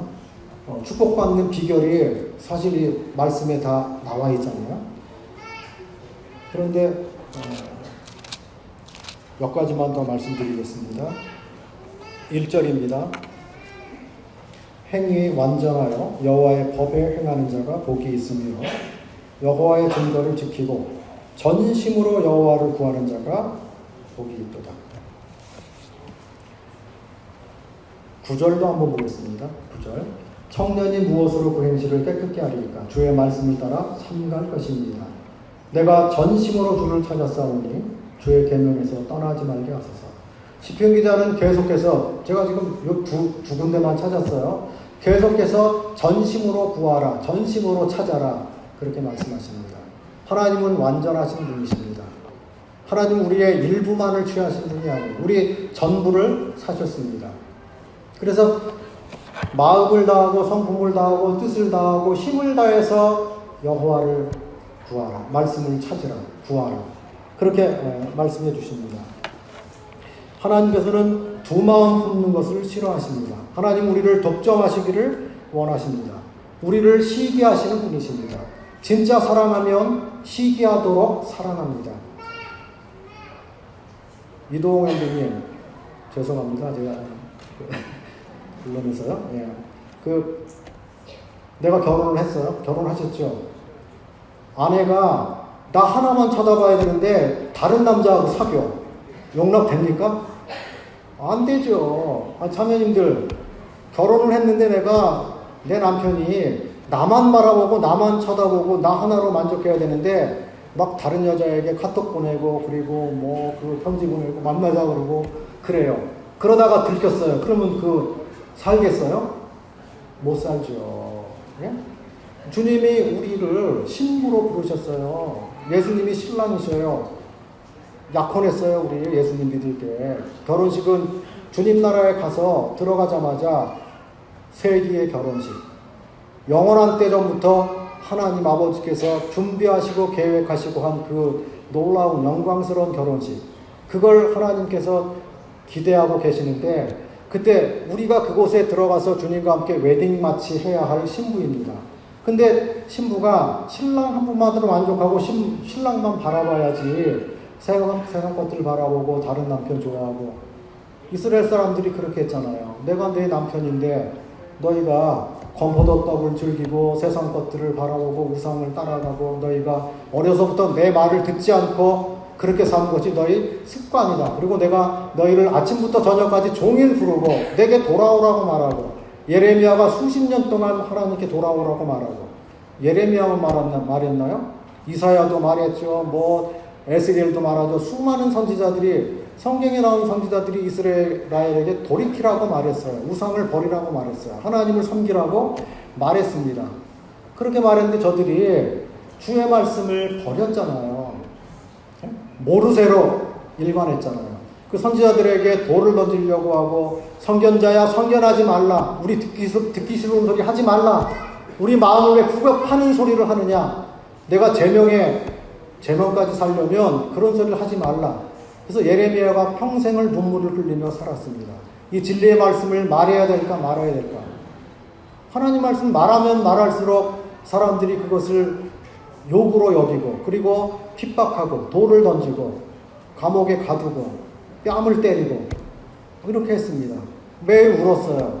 그런데 하나님 말씀을 안 전하려고 하면 마음이 불타고 못 살 것 같으니까 그런 구박을 받으면서 핍박을 받으면서 하나님 말씀을 전했습니다. 사람들이 회개하지 않았어요. 그런데 선지자는 자기 갈 길을 간 것입니다. 하나님 말씀을 맡은 사람들은 세상과 타협하는 사람이 아닙니다. 사람들과 흥정하는 사람이 아닙니다. 사람들의 낯을 보고 말하는 사람이 아닙니다. 만약에 성도들이 내가 이 말하면 싫어할 텐데 하고 하나님 말씀을 슬쩍 물타기해서 그냥 넘어가면 그때부터 일꾼이 못 됩니다. 하나님께서 쓰시겠습니까? 하나님 말씀 있는 그대로 말해야 되는 것이죠. 욕먹어도 할 수 없는 것입니다. 이게 하나님 말씀이니까 그래요. 하나님을 만홀히 여기지 말라고 하셨습니다. 하나님 한 분만으로 만족하다고 말씀해 주셨습니다. 그래서 두 마음을 품지 말고 독점하시는 하나님, 나의 전부를 원하시는 하나님, 우리가 그런 하나님을 섬기고 있는 것입니다. 우리가 마지막 때가 되면 될수록 주님을 사랑하는 게 점점 식어져 가잖아요. 그리고 세상 일이 뭐가 그렇게 바빠집니다. 그리고 세상살이가 좋은 것들이 너무 많아요. 그래서 요새는 사람들에게 전도하기가 그렇게 쉽지가 않아요. 어디 중독되어 있는 사람이 많아요. 학생들도 벌써 그때부터 학생 때 벌써 스마트폰 중독되어 있잖아요. 게임 중독되어 있어요. 그러니까 그런 사람들을 그리스도께로 인도하기가 쉽지가 않아요. 단순하지가 않습니다. 참 어렵죠. 그런데 우리가 눈물로 기도할 때입니다. 기도 아니고서는 어떻게 되겠습니까? 하나님을 경외하지 않고서 어떻게 될 수 있습니까? 하나님 말씀으로 우리가 충만해지지 않으면 이런 세상, 어두워진 세상, 복음을 거절하는 세상, 하나님을 두려워하지 않는 그런 세상에서 어떻게 복음을 전하고요? 어떻게 성도를 섬기고요? 어떻게 우리가 하나님께 영광을 돌릴 수가 있겠나 하는 것입니다. 시간 많이 가서 그냥 조금 하고 줄이겠습니다만 하나님 말씀 자세히 구해야 됩니다. 말씀 읽고 묵상해야 돼요. 하나님 말씀 옳게 분별해야 됩니다. 번지수가 잘못되면 많은 열심히 뭘 했는데, 근데 3,000% 빠집니다. 이단이 뭡니까? 시작은 같은데 끝이 다른 거잖아요. 각도가 조금 빗나갔어요. 하나님을 안 말하는 게 아니에요. 하나님을 안 섬긴다고 하는 게 아니에요. 그런데 뭐가 잘못됐어요? 각도가 어긋났어요. 끝까지 가다 보니까 지옥이에요. 그게 이단입니다. 기독교 이단이 수도 없이 많습니다. 세상에 종교단체가 그렇게 많습니다. 기독교에 탈을 썼는데 거기 성령이 없고 진리대로 안 하는 게 너무나 많습니다. 모임이 그래서 귀한 것입니다. 하나님께서 보존하기를 원하십니다. 하나님께서 사랑하기를 원하십니다. 하나님께서 그곳에 뜻을 두시기를 원합니다. 세상에 어떤 생명을 주고 그리고 소망을 줄 수 있는 것은 거듭난 사람밖에 없습니다. 하나님의 교회 외에 어떤 것으로 그것을 대체할 수가 있겠습니까? 교회 아니고서 되겠습니까? 선교사가 나가서 복음을 전했습니다. 복음만 전하고 제대로 된 교회를 세우지 못하면 선교가 실패한 것이죠. 나중에 다 흩어져 버리고 말 것이니까요. 선교사 철수하면 없어집니다. 그런데 태국이나 어떤 네팔이나 몽골이나 이런 데들은 선교에 성공한 곳이라고 믿습니다. 그것에 현지인들이 운영하고 현지인들이 장로들이 일어나서 자기들이 전도하고 자기들이 뿌려가고 그리고 자기들이 복음 전하고 계속적으로 주의 진리가 전파될 수 있도록 됐기 때문에 교회를 세웠기 때문에 그 선교는 성공인 것이죠. 계속해서 주님께서 일하실 것이기 때문에 그렇습니다. 그래서 우리는 전도만 해서 끝나는 게 아니라 교회를 세워야 되는 것입니다. 교회를 사랑해야 되는 것이죠. 교회에 덕이 되는 삶을 살아야 됩니다. 그래서 이 교회가 숫자가 많이 늘어나는 거 얼마나 행복한 일이에요. 좋은 일이죠. 그렇게 돼가지고 주님께서 어떤 뜻이 있으셔서 이곳에서 또 일꾼들을 일어나게 이렇게 하시고 그런 마음 주셔서 교회가 없는 그런 거, 미개척지 그런 곳에 나가서 개척이 된다든지 분과가 된다든지 그러면 주님께서 또 얼마나 기뻐하시게 되겠습니까?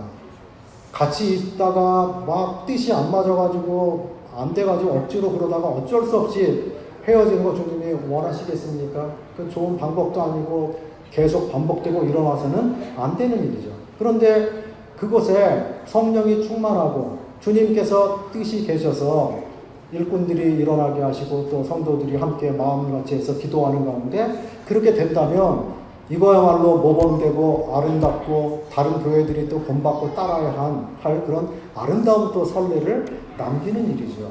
그래서 이 서울 북부교회가 그렇게 훌륭한 교회, 미개척지 그런 곳에 또 이렇게 모임을 이렇게 분가하고 개척하고 이렇게 해서 또 하나님의 일이 그곳에서 또 지속되게 일어나는 일에 이렇게 모범이 되고 좋은 사례가 되고 또 한국 모임들을 격려하고 그렇게 됐으면 정말 좋겠습니다. 하나님 말씀 즐거움으로 구해야 됩니다. 억지로 읽고 해야 되니까 읽고 그러면 별 의미가 없어요. 억지로 밥 먹는 애가 잘 큽니까? 억지로 안 먹는다고 하는 애를 밥그릇을 가지고 쫓아다니면서 억지로 떠먹이는데 나중에 보니까 제대로 먹잖아요. 그런데 자기가 밥이 맛있다고 하고 그냥 밥 퍼서 먹고 남이 뺏을까봐 도망가서 먹고 얼마나 잘 크는지 몰라요. 하나님 말씀을 즐거운 가운데 구해야 됩니다. 하나님 말씀 나의 위로가 되고 나의 양식이 되고 이 말씀 때문에 내가 살고 그래서 하나님 말씀을 정말 즐거워하는 데 구하라고 말씀하십니다. 또 이 성경 말씀 제가 안 찾았어요. 찾으면 잠 못 자요. 그래서 안 찾고요. 사모함으로 구하라고 말씀하십니다. 즐거워하다 못해 사랑하다가 병나는 게 사모하는 거예요. 하나님 말씀을 이렇게 사모하라고 말씀하십니다. 사랑의 끝이 사모하는 거잖아요. 네?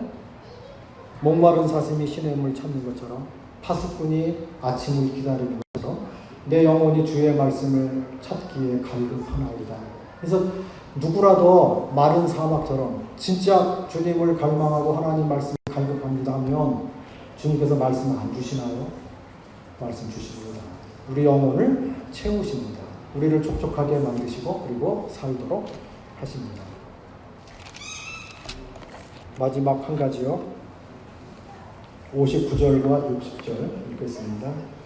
내가 내 행위를 생각하고 주의 증거로 내 발을 돌이켜 싸우며 주의 계명을 지키기에 신속히 하고 지치지 아니하였나이다. 이 말씀을 다 들었어도 실천하지 않으면 헛일입니다. 여기 보니까 내가 내 행위를 생각하고, 하나님 말씀이 우리 영혼의 거울입니다. 그리고 우리 자신을 충분히 비춰봤습니다. 그리고 내가 어느 부분이 부족한지, 내가 어떻게 해야 되는지 다 무슨 생각들이 있을 것입니다.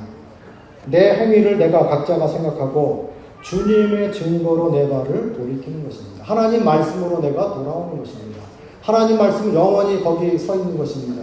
주의 진리의 말씀이 영원토록 하늘에 굳게 서 있습니다. 하나님 말씀이 잣대가 표준이 이리 갔다 저리 갔다 하는 게 아닙니다. 흔들리는 것은 우리가 흔들리는 거죠. 그래서 우리가 하나님께로 돌아가는 거예요. 하나님 말씀께로 돌아가는 겁니다. 하나님 뜻이 아닌데 우리가 자기 욕심을 이루려고 뭘 계획을 해놓고, 그리고 하나님 말씀에서 내가 하는 행위를 정당하게 해줄 것을 찾아서 하는 것은 잘못입니다. 불법이에요. 하나님이 축복하지 않으십니다. 행복한 신앙생활을 할 수가 없습니다. 그런데 우리가 하나님께로 돌아가라고 말씀해 주십니다. 주의 계명을 지키기에 신속히 하라고 말씀하십니다. 한참 있다 지키는 게 아니라 그 즉시 돌이킬 것을 말씀하십니다. 내 뜻대로 하는 게 아니고요. 내가 하나님 말씀으로 돌아오는 것입니다. 행함 없는 믿음은 죽은 믿음이라고 말씀하시죠. 또 경건의 모양만 있고 경건의 능력은 부인하는 자들을 하나님께서 책망하셨습니다. 우리가 모양만 갖춘 그리스도인이 아니라 이참에, 저도 마찬가지예요. 여기서 이렇게 말하지만 저도 문제 많고 연약한 거 많고 다 똑같습니다. 집에 가면 또 자매한테 혼날 일 있을지도 모릅니다. 그런데 어쨌든 간에 하나님께서 우리에게 이렇게 말씀하시고요. 우리가 수준을 높이기를 원하시는 거예요. 하나님 저 알잖아요. 저 못합니다. 그러니까 제 연약함 아시잖아요. 하나님 제가 지금 요번 이렇게 하는 거 그냥 이해해 주시고 제가 하는 일을 그냥 눈 감아 주십시오. 그럼 무슨 변화가 일어나겠습니까? 맨날 핑계대는 사람이 되죠. 이래서 못하고 저래서 못하고 이래서 안 되고 그렇게 되죠. 그런데 진짜 하나님 앞에 나가려고 하는 사람은 제가 문제올시다. 제 탓입니다. 제가 잘못했습니다. 제가 고치겠습니다. 내가 고치면 끝나는 거예요. 잘못하면요, 다른 사람 고치라고 해요. 네? 내 눈에 들보가 있는데 다른 사람들은 티를 빼준다고 합니다. 그래서 교회에서 제일 어려움 많이 끼치는 사람이 그런 사람입니다. 자기를 먼저 돌아보고 경건하게 살면 다른 사람이 다 압니다. 그리고 하나님께 영광을 돌립니다. 그런데 자기 문제가 더 많은데, 자기가 더 엉터리로 사는데 다른 사람 판단하고 이래서 잘못됐다고 저래서 잘못됐다고 평생 못 고치죠. 그리고 주님 앞에 책망만 받게 될 것입니다. 그래서 하나님께로 돌아가십시다. 말씀이면 충분하지 않습니까? 하나님 말씀 우리에게 주셨습니다. 하나님 말씀 해석할 성령님을 우리가 다 소유하고 있습니다. 그리고 하나님의 교회에 그런 또 은사들을 주셨습니다. 그래서 이 의정부 동부교회는 하나님께서 우리 필요에 맞는 또 그 하나님 말씀 허락하시죠. 근데 서울 북부에는 여기에 맞는 이 현실에 맞는 또 하나님께서 하나님 말씀을 주십니다. 그래서요, 집밥이 제일 좋은 거예요. 집밥이 최고입니다. 이곳의 말씀을 들으셔야 됩니다. 그리고 순종하셔야 됩니다. 그러면 하나님께서 복을 베풀어 주십니다. 그런데 맨날 무슨 그 유튜브 보고 거기서 이상한 거 보고 그래가지고 교회 와가지고 막 이상한 얘기해요. 그리고 어디 유명하다고 하는 목사인데 근데 문제가 많아. 하나님 말씀 들어보면 거기 영 엉망이야. 근데 그런데 빠져가지고 거기 교회는 잘 안 오고, 그리고 하나님 말씀 시시하다고 생각하고 성도들이 형제들이 하는 그런 말씀 잘 듣지도 않고, 그리고 그런 곳으로 돌아다니면 병나요. 아무리 바깥 음식이 맛있어도요, 계속해서 바깥 음식 먹고 다니면 나중에 병듭니다. 그런데 집에서 해주는 밥을 먹으면 제일 건강에 좋습니다. 맛이 좀 떨어질지 몰라요. 근데 영양은 최고입니다. 그래서요, 그거 한 가지 기억하십시오. 집밥이 최고다. 따라서 한번 해보세요. 집밥이 최고다. 네.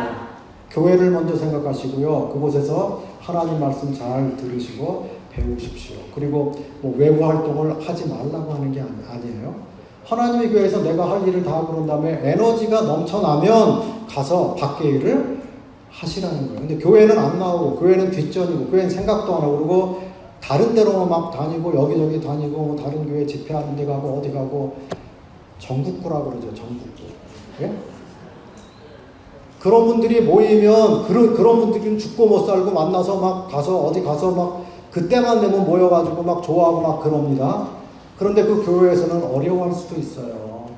교회 문제는 하나도 모르고, 교회에서 힘쓰고 같이 기도해야 될 거는 뭐가 뭔지도 모르고, 기도 제목도 잘 모르고, 그냥 밖으로만 다니고, 한 달에 교회는 자기 교회 한 번 나오고, 세 번은 막 다른 데 다니고, 그러면요, 예?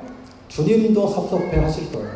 주님이 이곳에 계시고요. 그리고 우리가 1차적으로 주님 앞에 평가받을 때, 예? 내가 있으라고 한 거 너였지. 그 교회에서 네가 어떻게 했냐. 그거 점수가 제일 많지 않겠어요? 그렇지 않습니까? 예? 제 생각에는 하나님의 교회를 위해서 헌신하고 충성한 게 상급이 제일 많을 거라고 믿습니다. 그래서 이곳에 계신 모든 분들이 정말 행복한 사람, 주님께로부터 정말 이쁨을 받는 그런 사람, 또 성도들이 볼 때 아이고 우리 형제님, 아이고 우리 자매님, 우리 이쁜 자매님, 보기만 해도 그냥 감사가 넘쳐나고 기쁨이 넘쳐나는 그런 사람으로 사시기를